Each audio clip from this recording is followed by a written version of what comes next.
Full panel with me here on The Hill. Niall Stanage, White House columnist for The Hill. Taryn Rosenkranz is a Democratic strategist.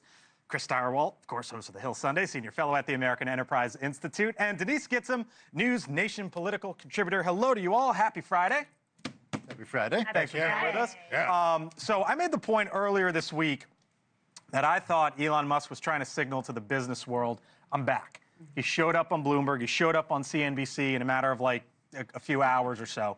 And then I woke up this morning, there was a conversation that I saw between Joe Rogan and Aaron Rodgers. I want to play that real quick.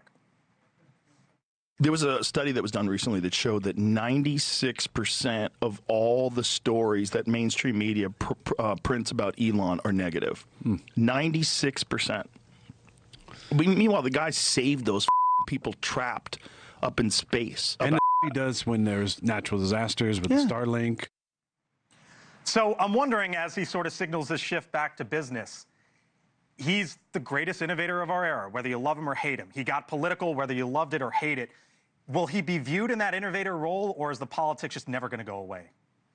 Because your side of the aisle was none too thrilled with him. I mean, you were calling him basically the co-president just a few months ago.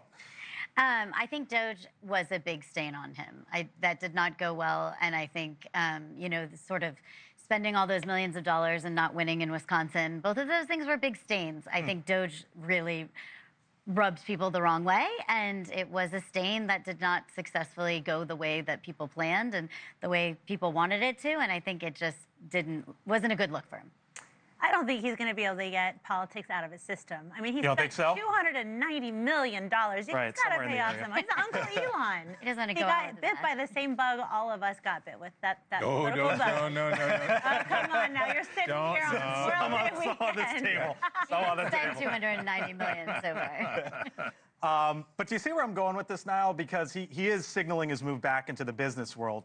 But I wonder, you know, and if you look at him, Tesla, Starlink, SpaceX, AI, you name it, and he's trying. It should get recognized, should it not, or is it just going to get lost in the last 6 months? I think it gets lost in the last 6 months. Look, Elon Musk got what he paid for. He bought influence at the heart of government by spending almost $300 million in Donald Trump's election.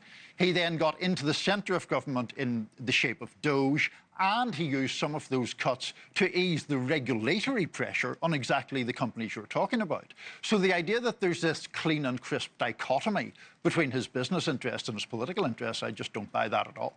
Yeah, this was a business move. I am sure that Musk was radicalized by his experiences with the Biden administration and with California and the regulations. They wouldn't even say the word Tesla.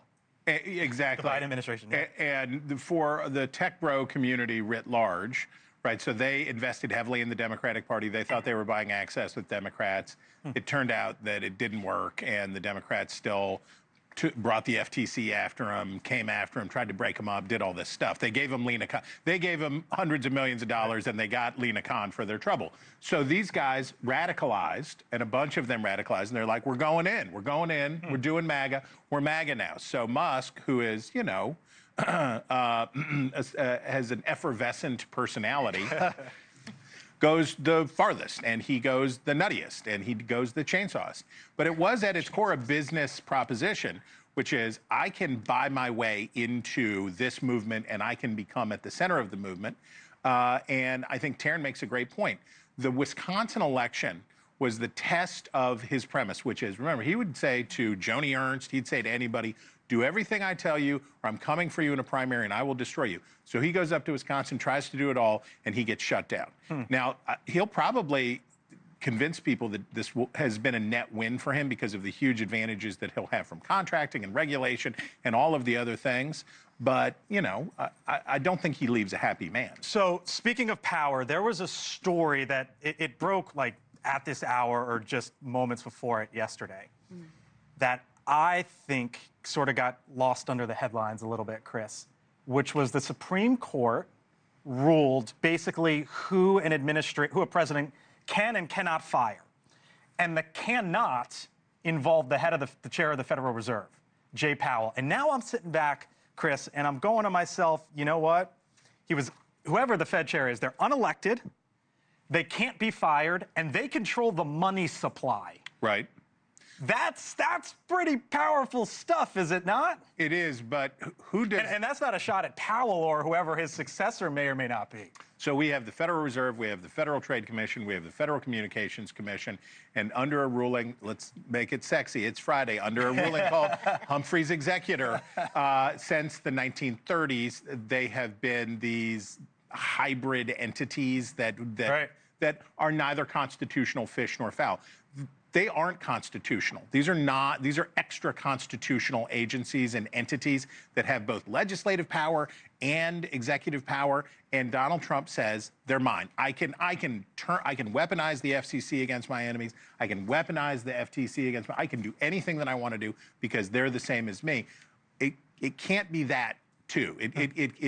It can't be this and it can't be that, and the Supreme Court's going to have to sort out what it means. All right, let's go around the table. We'll go ladies first. I'll come to you at the end, Niall. Denise, so on this concept of power, and I just brought up, I think that's a pretty darn powerful position to be in. Who do you got as the biggest power players right now? In what biggest power players in Washington? Yeah, well, I've got HHS Secretary Robert F. Kennedy. Look, this guy went from Democrat to independent. It doesn't even matter what party he's in. He doesn't care what anyone thinks. And he has been given carte blanche by President Trump to do whatever with our health system. First Lady Melania Trump, because listen, you may be the head, President Trump, but the neck controls you, and the woman's always the neck. And Senator Lisa Murkowski, because no matter how many times they primary her to the right, she ends up coming back with a write-in. Okay. All right, who you got? Okay, so I got Trump because he did get his... You kind of went chalk here, Tan, a little bit. I went here, well, here's why, and I think you'll agree. Well, here's why. I did, and I'm going to tell you why, because I went with a house party here. Because they had a big, beautiful bill this week, and all three of mine are surrounding that. I really did go with this big, beautiful bill, that the three of them got this bill passed, which in reality, Hakeem, the reason I put him in there is he had a rough start to this year. And you got to think to yourself, with this rough start, like, he kind of just got himself a little bit of footing here. He held the, he held the caucus together. Right. He got them in there, and he even got a few, people to kind of side with him yesterday. And so I think the House party it was. Yeah. So President Trump, exercise of raw power, has the party in his grip, has the nation in his grip, has Democrats reacting to him. John Roberts, Chief Justice, because so much of what Trump does will ultimately be decided at the Supreme Court, and John Roberts, obviously, the central figure there. And AOC, who I think is fresh and exciting in a party that is struggling with staleness and dullness. She is very young. She's someone who has that social media cachet. I think she's the most powerful Democrat right now. All right, interesting. Thank y'all.